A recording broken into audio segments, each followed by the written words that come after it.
Bonjour, bonjour à tous, j'espère que tout le monde va bien. Alors aujourd'hui, j'ai choisi de vous lire un extrait pour ceux qui aiment la lecture sur ma chaîne YouTube, Au-delà du spirituel, un livre d'Amanda Castello qui m'a été offert par les éditions Le Lotus et l'éléphant. Vous savez, on avait invité des personnes déjà avec des livres qui m'ont été offerts par le Lotus et l'éléphant. Alors j'ai choisi de vous lire un extrait. C'est un livre qui n'est pas simple à lire, mais qui est très très très très consistant, vraiment. Et je ne le lis pas forcément dans l'ordre. Bon, c'est ma façon de voir ou de faire. J'ai bien gardé la page pour l'extrait. Alors, qui est Amanda Castello? Alors, je ne connaissais pas du tout.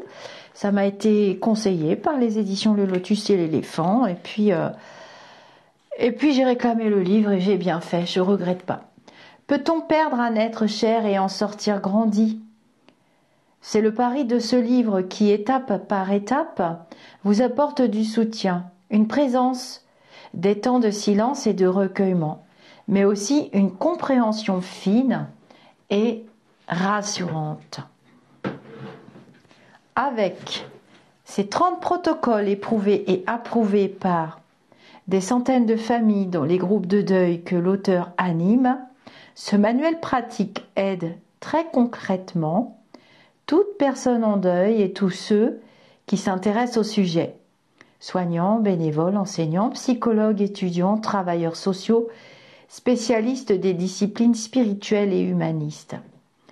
Ce livre précieux aborde également le deuil traumatique et spécifique vécu pendant l'épidémie de Covid-19, intègre un chapitre entier sur la perte de notre animal et ose un regard sur les rives de l'inconnu et de l'invisible.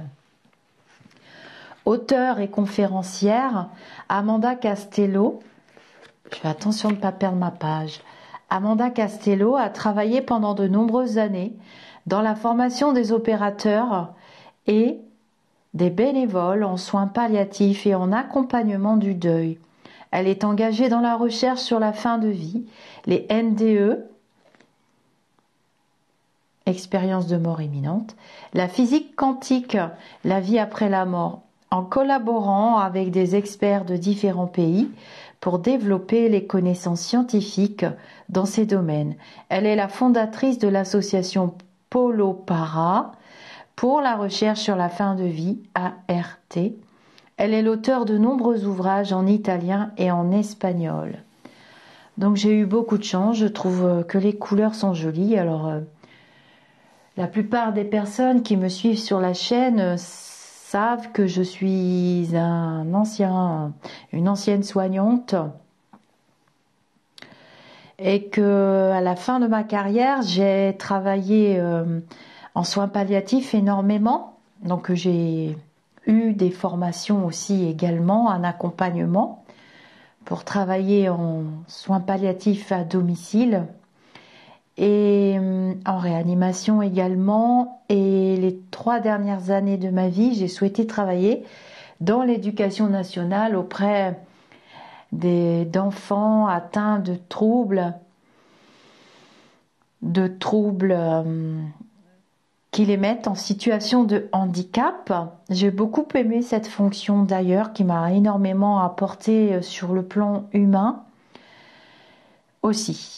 Donc j'ai choisi de vous lire l'extrait sur les animaux. Je trouve vraiment intéressant qu'elle ait pu... on ne trouve pas tellement de littérature sur l'attachement que nous avons avec un animal pour avoir perdu 2 animaux auxquels je tenais énormément, dont un très très violemment. Ça a été difficile et compliqué à gérer ma propre souffrance et celle de mes enfants. C'était vraiment très très compliqué, surtout quand c'est en plein été pendant les vacances. Et puis l'autre petite toutounette, eh bien il a fallu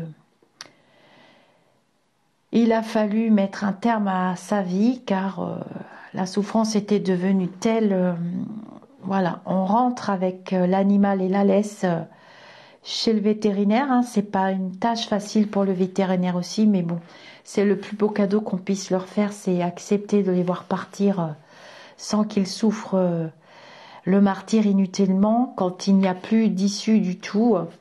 Et donc on ressort de chez le vétérinaire avec une laisse vide. C'est vraiment très très difficile, et toujours supporter ma souffrance et aider pour le deuxième animal, un de mes enfants, à traverser cette souffrance terrible.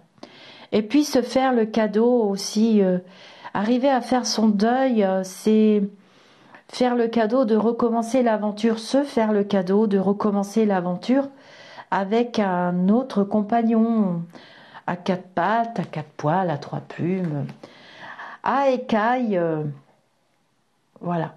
Alors on va lire le chapitre, et j'avais commencé à le lire et je me suis dit non, j'ai envie de le lire avec eux, avec les personnes qui auront envie de partager cet instant avec moi. Le deuil de votre animal, chapitre 10. Donc c'est Amanda Castello.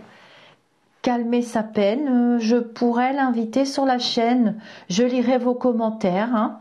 J'ai la possibilité de pouvoir inviter des personnes intéressantes, très intéressantes sur la chaîne, grâce aux éditions Le Lotus et l'éléphant, où Très Daniel aussi maintenant s'occupe de mon cas, un petit peu. Ça grandit, ça grandit. Deuil de votre animal. Tant que vous n'avez pas aimé un animal, une partie de votre âme sera toujours sans éclat, endormie. Anatole France. Ce manuel serait incomplet si je n'affrontais pas un thème particulier, perdre son animal. Sous cette appellation de deuil animal, j'entends aussi bien le deuil que vous éprouvez pour la perte de votre compagnon que celui de l'animal lors de la mort de son ami humain ou d'un autre animal. Si vous avez, comme moi, toujours eu un attachement profond au monde animal et aux animaux qui ont partagé votre vie, alors ce chapitre va probablement résonner fortement en vous. Si votre relation à l'animal est seulement utilitaire ou indifférente, je vous suggère de sauter ce chapitre.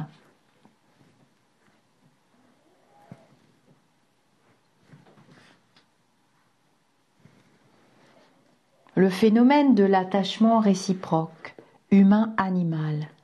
Dans un travail comme celui-ci, j'aurais voulu pouvoir approfondir certaines catégories de deuil.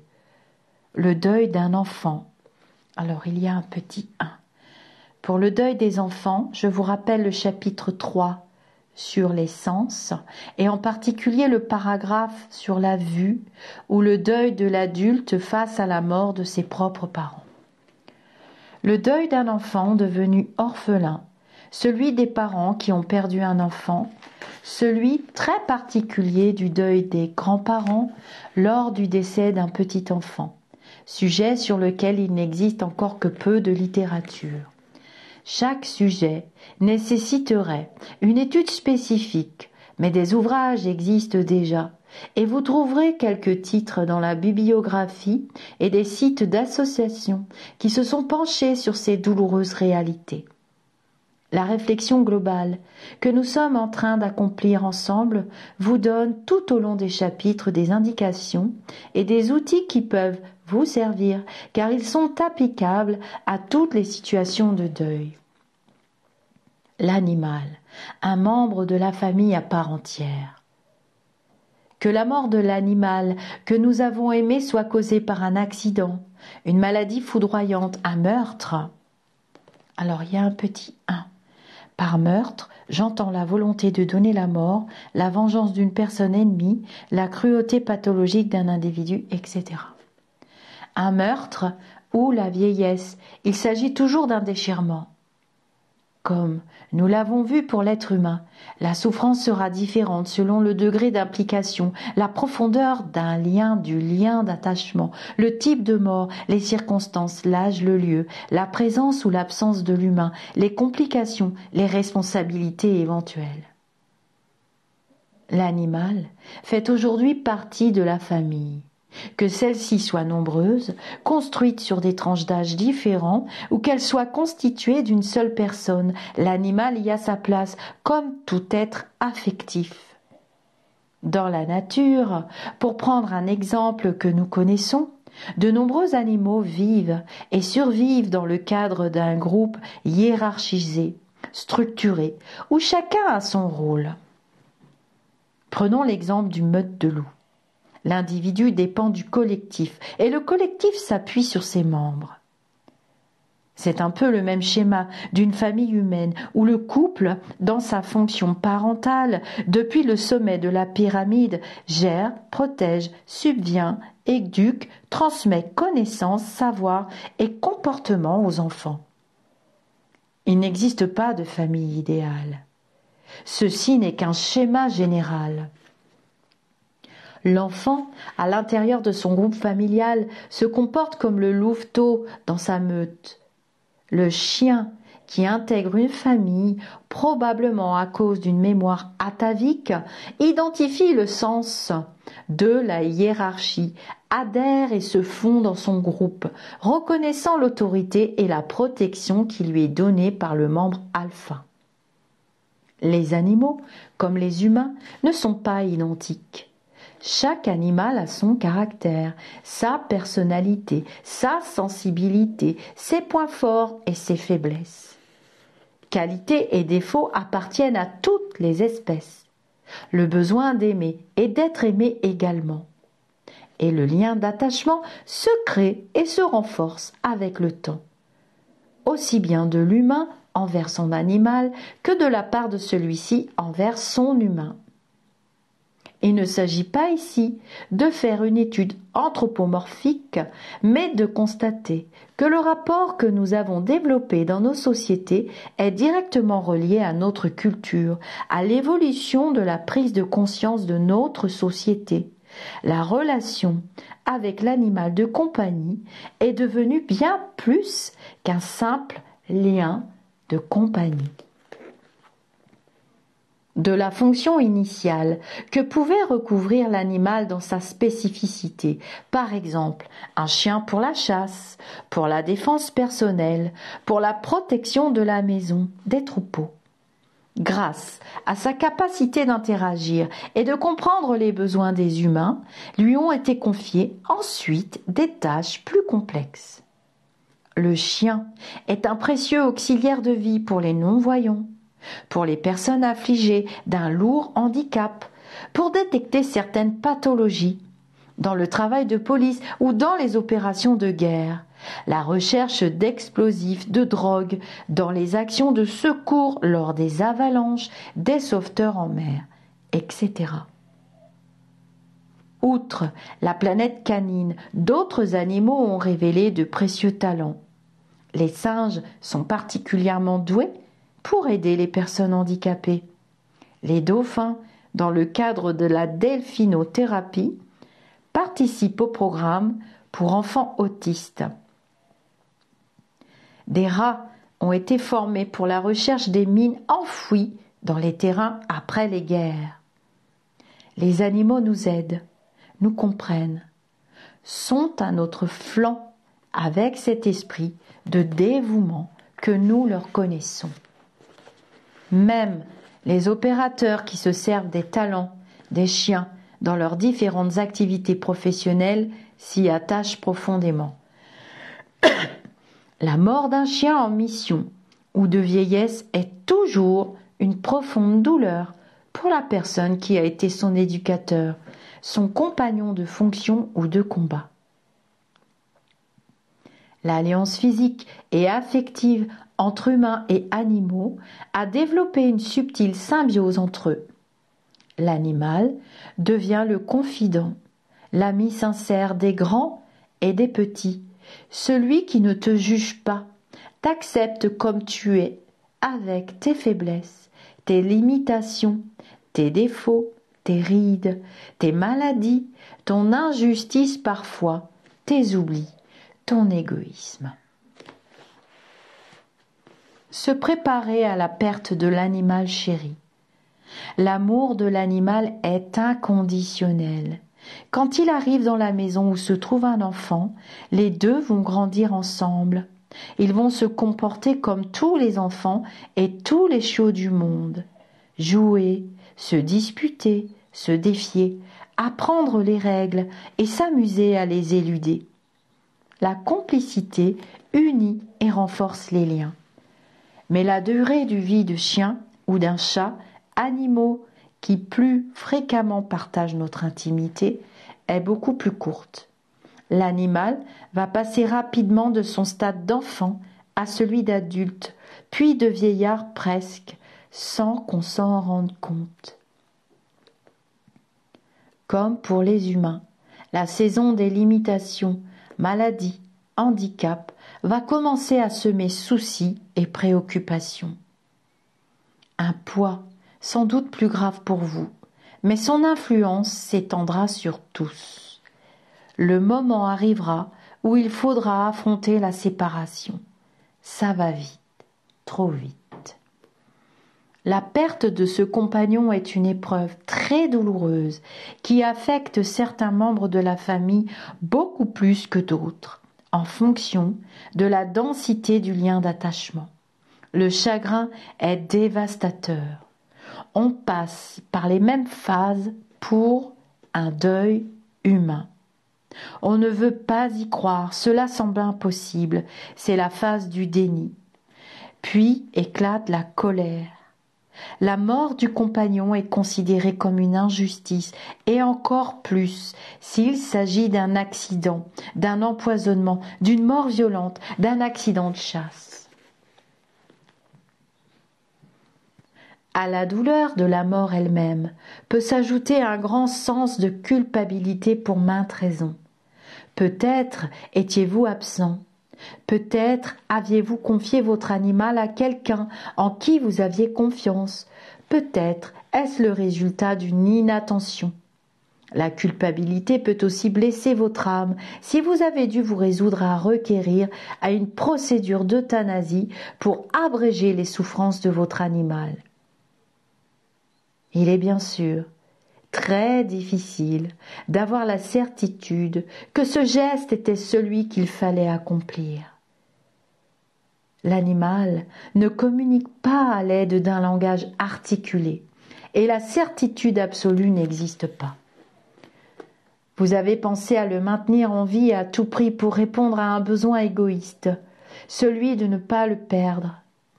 Demander l'avis d'un seul vétérinaire peut ne pas être suffisant, aussi bien pour la qualité de vie de l'animal que pour mettre en paix votre âme tourmentée. Pourquoi ne pas solliciter une consultation avec un autre professionnel comme vous le feriez pour un être humain ?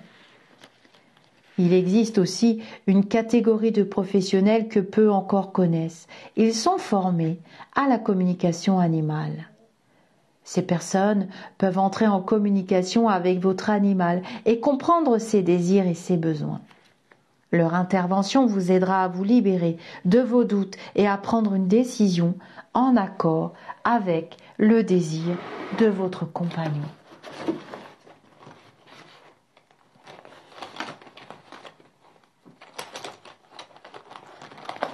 Je vais marquer les pages, excusez-moi, parce que ce livre m'intéresse bien et je ne vais plus me souvenir de ce que j'ai lu. Enfin là, je vais m'en souvenir parce que ça me frappe quand même. On a tous plus ou moins vécu l'expérience. Le douloureux choix de l'euthanasie. Quand la décision est prise, il ne faut jamais se précipiter. Si cela est possible, privilégiez cette opération à la maison. C'est le cadre où a toujours vécu votre animal, dans son lieu de vie, sur son coussin ou son fauteuil. Cet endroit est le sien, qui possède son odeur, La seule requête fondamentale, votre présence. Une présence confiante, aimante, rassurante. Une présence qui dit « Je suis là, je ne t'abandonne pas ». L'animal sait qu'il va mourir. Il est beaucoup plus sage que son humain. Il est dans l'acceptation. Ce n'est jamais facile, mais c'est pourtant le dernier acte d'amour que vous pouvez donner à votre animal. Regardez-le dans les yeux, caressez-le doucement, parlez-lui, remerciez-le, dites-lui tout ce qu'il vous a apporté. Ouvrez votre cœur, demandez-lui pardon pour les fois où vous n'avez pas compris ce dont il avait besoin. Prenez votre temps, c'est le moment des adieux. C'est triste, mais en même temps c'est très beau. Vous êtes la dernière image que votre animal va emporter avec lui dans son grand voyage. Il a besoin de vous, en ce moment-là, il a besoin de sentir l'amour que vous lui portez et la tristesse que vous éprouvez. C'est un rendez-vous que vous êtes en train de prendre. Il vous a tout donné. Il n'a vécu que pour vous pendant toute sa vie. Et il meurt avec vous. Ne l'abandonnez pas. Même si vous êtes profondément triste, bouleversé, même si vous avez mal jusqu'au fond de votre être, même si vous vous sentez coupable de l'aider à partir, il vous en est reconnaissant. L'important est de ne pas vous agiter, de ne pas transmettre votre angoisse à l'animal qui a confiance en vous. Et quand vous aurez perçu le dernier souffle, le dernier battement de son cœur, ne vous précipitez pas. Restez là et continuez à le caresser et à lui parler. Laissez venir les larmes et rappelez-vous que les animaux ont aussi une âme et que cette essence qui n'est plus dans le corps physique de votre animal est toujours là auprès de vous, comprenant vos sentiments, devinant vos pensées, recevant votre amour et votre tristesse. Et c'est votre comportement équilibré et aimant qui l'aide au moment du passage. La douleur demeurera, mais en même temps vous éprouverez une fusion, une intégration entre tout l'amour que vous avez reçu et celui que vous avez donné.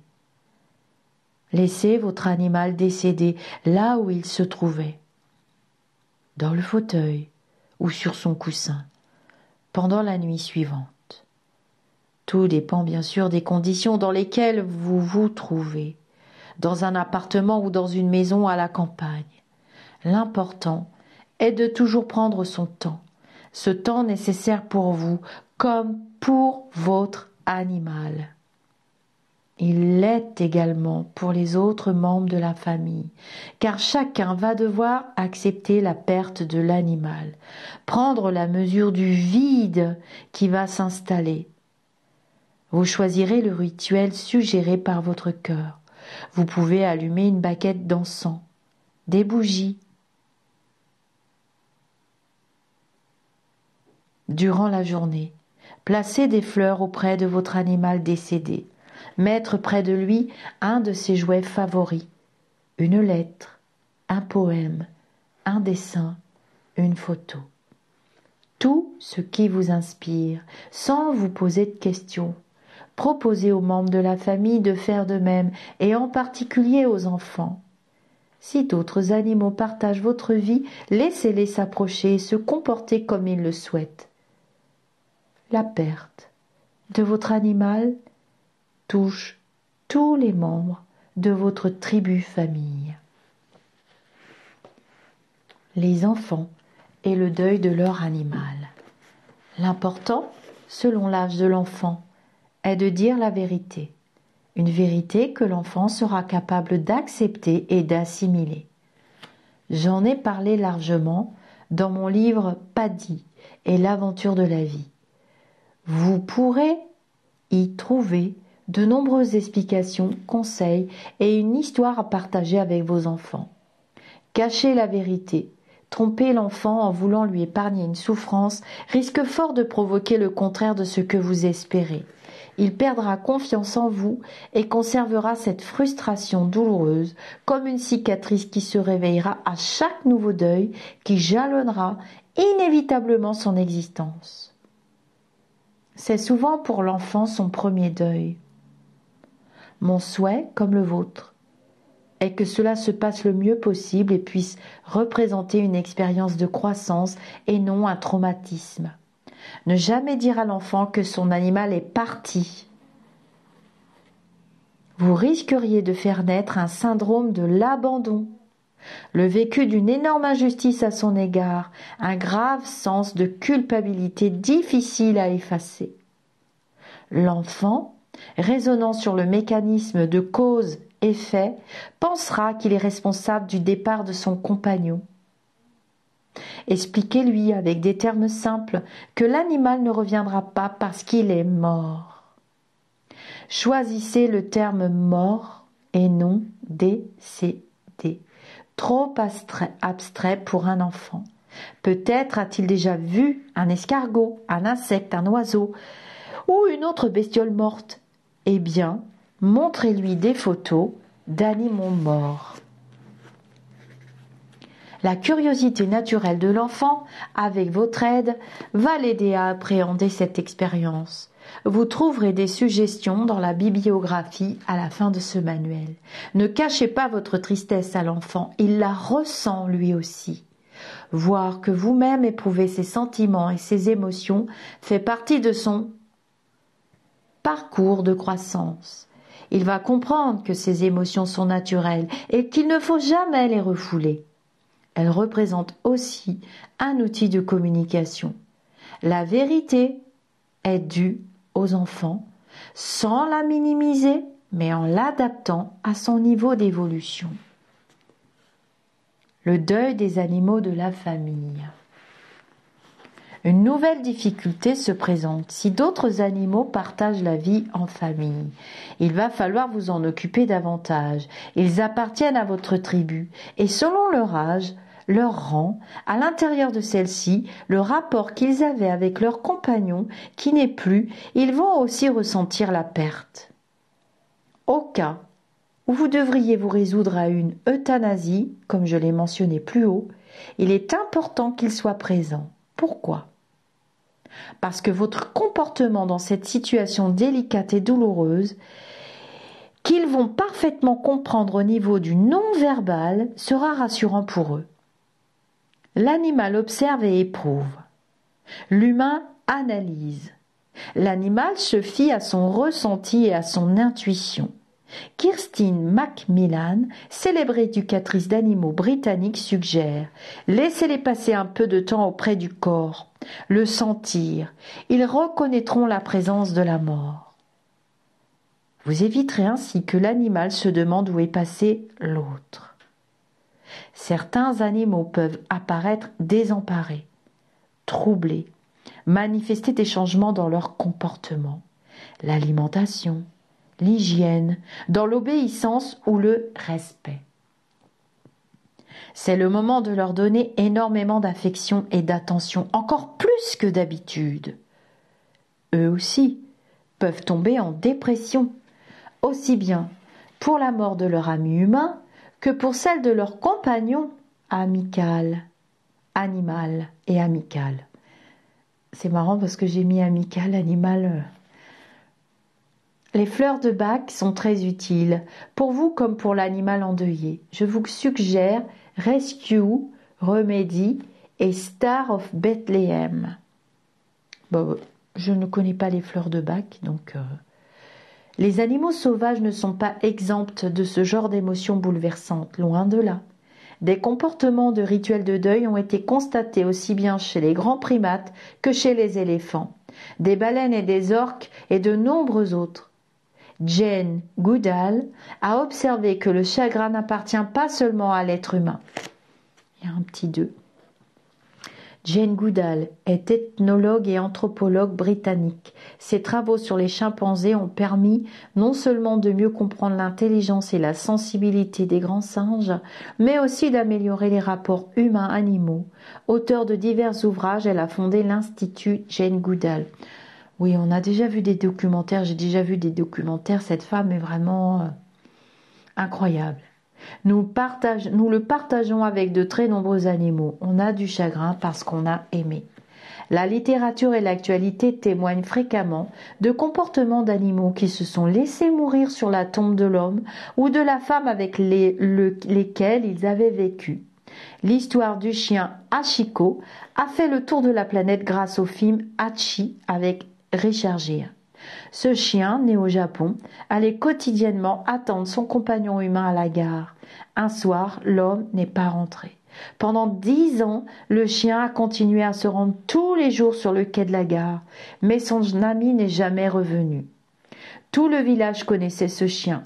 Chacun lui offrait à manger, à boire et une caresse, mais sans jamais le convaincre à abandonner son rituel. Il est considéré comme la représentation de la fidélité. Ce comportement n'est pas spécifique aux chiens. La vidéo de Sereno, cheval brésilien, la tête appuyée sur le cercueil de son compagnon humain, battant des sabots et émettant des lamentations est devenue virale sur les réseaux sociaux, suscitant une grande émotion. Alors, il y a un petit 3. Francesco Limiera, un ami du propriétaire décédé, a expliqué au Daily Mail: son comportement était simplement incroyable. Si je n'avais pas été là, je n'aurais jamais cru à une telle histoire. Sereno semblait pleurer, comme s'il avait pris conscience que son maître venait de le quitter pour toujours. Il martelait le sol avec ses sabots et ne cessait de gémir. C'était tellement triste.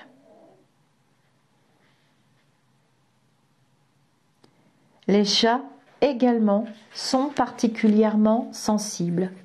Certains chats en deuil se replient sur eux-mêmes, se montrent agressifs envers les autres animaux de la maison ou avec la personne qui s'en occupe, explique Carol Wilbourn, psychologue animalière de New York. D'autres tombent malades. La tension accumulée peut jouer sur la vessie au point que le chat délaisse la litière. La séparation lui provoque une telle angoisse qu'un problème d'ordre comportemental ou émotionnel débouchera finalement sur des complications médicales. L'intervention du vétérinaire est nécessaire, mais sans votre accompagnement affectif, elle sera insuffisante à calmer son anxiété. Les animaux en général, et les nôtres en particulier, vivent comme nous des émotions complexes qu'il est important d'identifier et d'accompagner. Quand on vit avec un animal vieillissant, l'idéal serait d'avoir déjà intégré dans la famille un autre jeune en mesure d'aider le plus vieux et de vous soutenir le moment venu. Le vétérinaire Franz Capet écrit: le senior ne ressent pas l'arrivée d'un petit jeune comme une trahison. Et l'effet peut être doublement bénéfique. Il va stimuler le vieux chien ou le vieux chat, et lorsque le senior disparaîtra, ce petit animal demandera toujours soin, amour et attention, ce qui réduira le chagrin. Depuis des années, des chercheurs de toutes nationalités étudient les comportements du deuil chez les animaux. Le biologiste marin portugais Felipe Alves connaît bien les dauphins et il a constaté que le fort lien d'attachement transmis de génération en génération consolide les membres du groupe familial à la mort de l'un d'eux. Tout le groupe porte le deuil et celui-ci obéit à des règles ritualisées de comportement structuré comme chez les humains.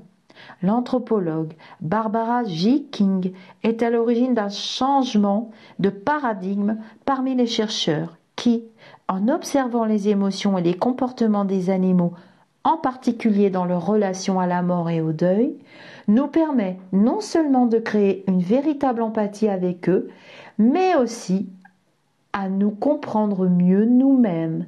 Je ne peux que vous recommander son merveilleux livre « Le chagrin des animaux ». Ah, c'est super, ça nous fait des titres.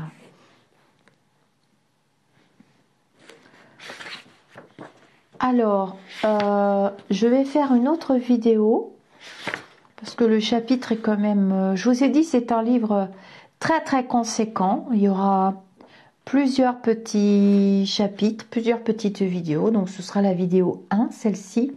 Et je mets ma petite flèche. Alors on a tous... oui, tous, on peut le dire, hein, je pense. Je m'avance pas trop en disant ça. Alors je me suis mis à pleurer là, à cette page-là. J'ai ressenti une très très forte émotion là dans ce paragraphe. Se préparer à la mort de l'animal chéri, c'est vraiment terrible. Je l'ai vécu. On l'a tous vécu. J'ai beaucoup aimé le passage où elle met que les animaux nous aiment d'amour inconditionnel et puis ils nous aiment tout court quoi. C'est tellement vrai. Attendez, c'est ouf parce que j'ai bien aimé. C'est le passage que j'ai préféré d'ailleurs. Voilà, je t'accepte comme tu es. L'alliance physique et affective entre humains et animaux a développé une subtile symbiose entre eux. L'animal devient souvent le confident, l'ami sincère des grands et des petits, celui qui ne te juge pas. T'accepte comme tu es, avec tes faiblesses, tes limitations, tes défauts, tes rides, tes maladies, ton injustice, parfois tes oublis, ton égoïsme. Et voilà, donc l'amour de l'animal est inconditionnel. Alors, j'aime beaucoup cette phrase. Je suis heureuse d'avoir reçu ce livre. J'ai mis du temps à m'y mettre parce que bon, j'avais pas mal de trucs à faire. Mais franchement, quand je vous parle, quand je vous dis que je n'aime pas qu'on mette le mot inconditionnel collé au mot amour, je vous dis souvent, le seul amour qui est inconditionnel, c'est l'enfant qui est tout petit et l'animal. Cet amour, les animaux nous ont été donnés, offerts pour égayer notre vie terrestre, pour nous nourrir de cette source d'amour pleinement, sans limitation. Il est inconditionnel. Vous pouvez oublier de le nourrir, vous pouvez oublier de lui mettre de l'eau. De toute façon, les animaux savent s'exprimer. Alors moi, je parle des chiens parce que j'ai des chiens, mais j'ai eu des chats aussi. C'était pareil, même le chat est encore plus fort à ce jeu-là parce que on peut communiquer avec eux par la télépathie. Voilà, la communication animale, c'est retrouver la communication pure avec l'être spirituel que nous sommes et l'être qu'est l'animal. Alors j'ai bien aimé aussi le passage où elle parle d'essence de vie. Essence de vie, je ne sais plus où il est ce passage, mais quand on communique avec les animaux, d'abord tous les maîtres communiquent avec leur animal et même quelquefois on peut être inquiet tout à coup subitement, on est inquiet, mais tiens, mais où est Shannon, où est Mookie? Bon, ça c'est mes petits chiens. Tout à coup subitement, alors que je suis très occupée, et ça nous l'a fait à tous, et je lirai vos histoires volontiers, on va se régaler, je le sens. Mais qu'est-ce qu'elle fait? Elle est où? Et en fait, quelquefois, elle est restée enfermée au sous-sol. Mais l'animal, il va vous appeler par télépathie. Il va vous le dire. Vous avez oublié l'eau, vous avez oublié la gamelle, vous êtes pressé, vous courez partout, il n'a pas eu le temps de faire pipi. D'ailleurs, ma grand-mère me disait toujours, quand on aime bien son chien, on lui pardonne ses petites pisses. Mais, au fond, ils ne demandent pas grand-chose. Ils aiment être avec nous. Nous sommes leur source de joie. Nous sommes leur univers. Nous sommes leur tribu. Et vous inquiétez pas que l'animal, j'ai beau être la maîtresse de Shannon, mon fils est le petit maître de Mookie, n'empêche que l'animal, du fond de son instinct et du fond de son ressenti, identifiera toujours le chef de la tribu. Et quand mon mari hausse le ton, tout le monde file droit, alors que il les aime. Je lui ai appris à aimer les animaux. C'était pas sa tasse de thé quand on était plus jeune. Et des fois, je m'en sors pas. Ils me font tourner en bourrique, on connaît tout ça. Ils nous mènent un peu par le bout du nez. On va essayer de faire une vidéo quand même un peu joyeuse. Et je dis à mon mari, écoute, fais quelque chose, tout ça. Croyez-moi. il montre l'index, il fait la grosse voix, tout le monde arrête les bêtises. Tout le monde se tait et tout le monde va dans son panier. Donc, ils ont bien identifié le chef de meute. Pour le chien fait partie de la meute des humains. Ils ne font pas de différence entre eux et vous. Et ils nous aiment, quoi qu'il arrive. Et c'est vrai que le plus beau cadeau qu'on puisse faire à son animal, c'est l'accompagner jusqu'au bout. Et je suis très heureuse d'avoir lu ces lignes parce que j'ai accompagné Nala jusqu'au bout du bout avec le petit maître. Il est venu avec moi, le petit maître, et on l'a accompagné jusqu'au bout dans mes bras. C'était très très très difficile. Pour la vétérinaire aussi, c'était très difficile. C'était une jeune femme et je suis restée. Voilà. Jusqu'à même un petit peu après, ils sont sortis de la pièce, la vétérinaire et tout, et on nous a accordé autant de temps qu'on voulait. Et je ressentais son merci, son soulagement, son « t'as bien fait, t'inquiète pas », comme si l'animal vous rassurait, comme si t'as bien fait, je vais revenir. Et effectivement, elle est revenue.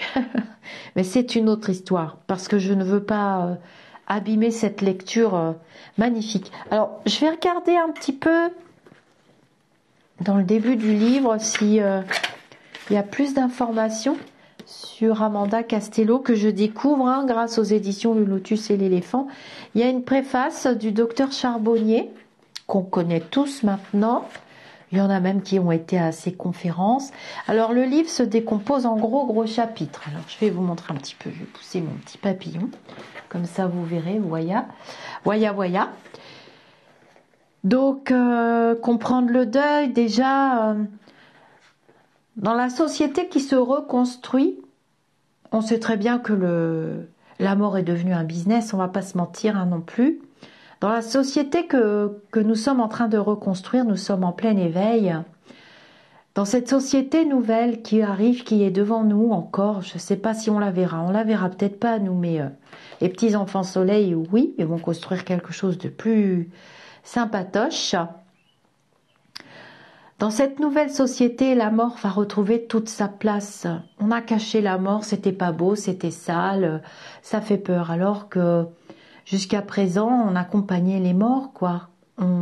Jusqu'à présent. Jusqu'au siècle dernier, on accompagnait les défunts. Ça serait pas venu à la tête d'un humain de ne pas accompagner un mort.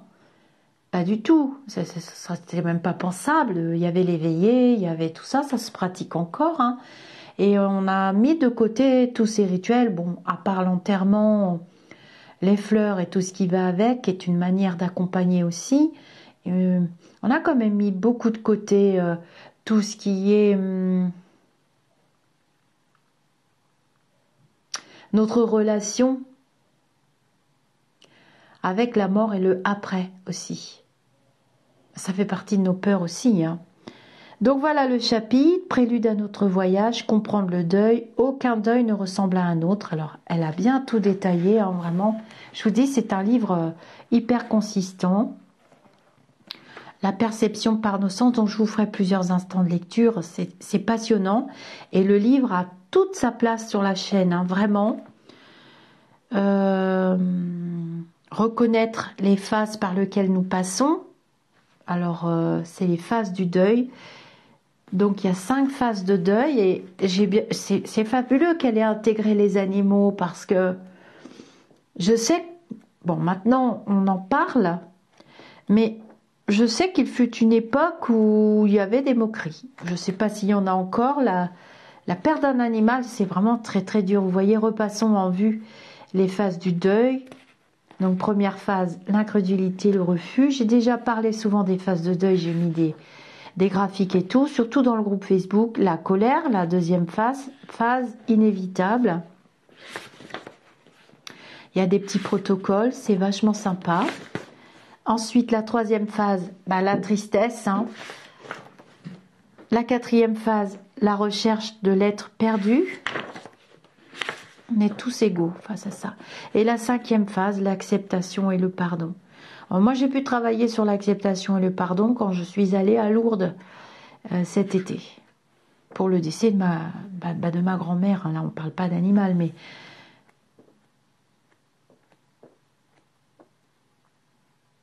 donc il y a les 5 phases de deuil. C'est très intéressant de le savoir. Et alors, selon les écoles de psychologie, il y en a 5 ou 7. Pour avoir discuté énormément avec des psychiatres, des psychologues, des médecins, on peut rester bloqué dans une phase assez longtemps. Assez longtemps. Donc, je verrai ce qu'elle dit sur le sujet. On peut rester dans la colère assez longtemps. Ça, on le voit dans le décès d'enfants. Quand on perd un enfant, on peut rester longtemps dans la colère. Alors, les phases de deuil,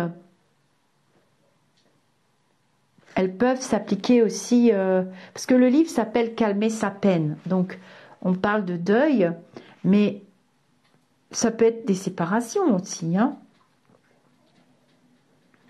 L'épreuve du deuil, ça peut être des séparations. C'est pas forcément je suis en deuil, je ne suis pas en deuil, la pelote de laine, la recherche de l'être perdu. Bon, là, c'est quand même la mort. Le deuil chronique et pathologique. Ça, j'ai commencé à lire. Le deuil hystérique et délirant, obsessionnel, mélancolique, névrotique, c'est très complet, hein. L'acceptation. Voilà, après, on parle au niveau des soignants. Les pompes funèbres, où en sommes-nous? Élaborer son deuil en période de confinement. Deuil, peur, réaction et demain. Les soignants, tiens, 185, je n'avais pas vu qu'elle avait fait. Ils ont payé le prix fort. Nombreux sont les morts parmi le personnel soignant. On ignore encore à ce jour le nombre exact en France, car il en manque un recensement comptabilisant aussi bien les décès en hôpital qu'en libéral. En Italie, à la mi-mai 2020, on dénombrait 160 médecins décédés de la Covid-19, 40 infirmiers et infirmières et 15 pharmaciens, sans compter les aides-soignants, ambulanciers, personnels de nettoyage et bénévoles. Le stress des soignants dans certaines réalités a été dévastateur et demeurera de façon indélébile dans les mémoires. La médecine est un art. L'art de soigner est celui de guérir si on peut, est la devise d'Hippocrate, brodée sur l'étendard de ceux qui ont prononcé le serment qui porte son nom. Mais comment respecter cet engagement quand il faut choisir qui sauver? Ouais. Alors moi j'ai vécu, j'ai pas vécu pour la Covid, j'ai vécu des situations invraisemblables parce que j'étais une très très jeune soignante quand le sida est arrivé. On a vu cette maladie arriver en 83-84. Bon, c'était souvent des personnes homosexuelles qui étaient touchées. Et puis après, on a su que ce n'était pas réservé qu'aux personnes homosexuelles. Et ça a été très très dur psychologiquement. On n'avait rien, hein. C'était compliqué. C'est toujours compliqué. Même s'il y a les trithérapies et tout ça, c'est toujours compliqué. Et comme je vous le disais, vous voyez, elle parle des structures dédiées aux soins palliatifs. Il faut vraiment travailler sur soin. Oui, enfin, c'est des soins très précis, techniques évidemment, mais il faut beaucoup travailler sur soi et il faut être bien avec soi à propos de la mort et à propos de la vie surtout. Quand on travaille en soins palliatifs, hein, j'ai travaillé longtemps, hein, une dizaine d'années, hein, je vous l'ai dit en début de vidéo. Et ce qui a été plus dur, je pense, pour moi, enfin ce que j'ai trouvé le plus difficile, c'est pas l'accompagnement du patient. Parce que si on est seul avec le patient, on peut parler, on peut libérer par la parole. On reçoit des secrets, surtout, on reçoit des secrets, on reçoit des confidences parfois assez incroyables. Incroyables. Quand le patient sait qu'il va partir. Après, il y a des familles qui ne veulent pas. Hein. Après, il y a des terrains psychologiques où, voilà, il y a diverses situations en soins palliatifs. Et c'est très, très compliqué pour un soignant de bien tenir sa langue, bien tenir son rôle. Et la famille à gérer, c'est vraiment le plus difficile. C'est souvent très conflictuel parce qu'il y a beaucoup de souffrance Et quand les gens souffrent, ils peuvent s'en prendre à vous. Voilà. Et ils s'en prennent quelquefois et souvent aux soignants. Donc il faut être très psychologue, comprendre le processus d'un départ. Voilà. Les gens sont souvent dans la phase du déni, colère, déni, colère, déni, colère. Il y en a, j'en ai rencontré quand même qui étaient dans la phase d'acceptation et là c'était fabuleux parce que l'accompagnement avec la famille en symbiose avec les soignants, là c'est le plus bel accompagnement, mais c'est vraiment très rare. Donc c'est bien qu'elle en ait parlé, hein. Comment aider les proches à faire leur deuil, les dépressions, les risques de détresse psychologique, les demandes de mort. Alors les demandes de mort, oui, c'est terrible ça. C'est terrible, c'est terrible. Et puis en tant que soignant, on voit des choses épouvantables, hein, épouvantables, épouvantables. Voilà, le droit à mourir dans la dignité, on en approche, mais je trouve que ça ne va pas assez vite et c'est encore trop loin. Je trouve que c'est encore trop loin. Dieu merci, nos animaux, on a le choix pour eux et ça a été quand même un grand pas. D'ailleurs, j'avais parlé beaucoup des animaux et qu'ils auraient un statut juridique et vous avez vu qu'ils ont un statut juridique. Donc maintenant, il y a des amendes qui tombent, hein. Quand on fait des vilaines choses aux animaux, c'est très lâche d'ailleurs de faire de vilaines choses aux animaux. Je trouve que c'est le pire du pire du pire du pire. Voilà mes amis d'ici ou d'ailleurs, je vous remontre ce livre, Calmer sa peine. J'espère que dans le courant de l'hiver, on aura la chance de pouvoir inviter Amanda Castello. Et comme ça, on pourra échanger avec elle. Vous pourrez lui poser plein de questions. C'est marrant, je parle comme si elle y était déjà. Est-ce que j'aurais pas vu quelque chose? Je vous dis namasté.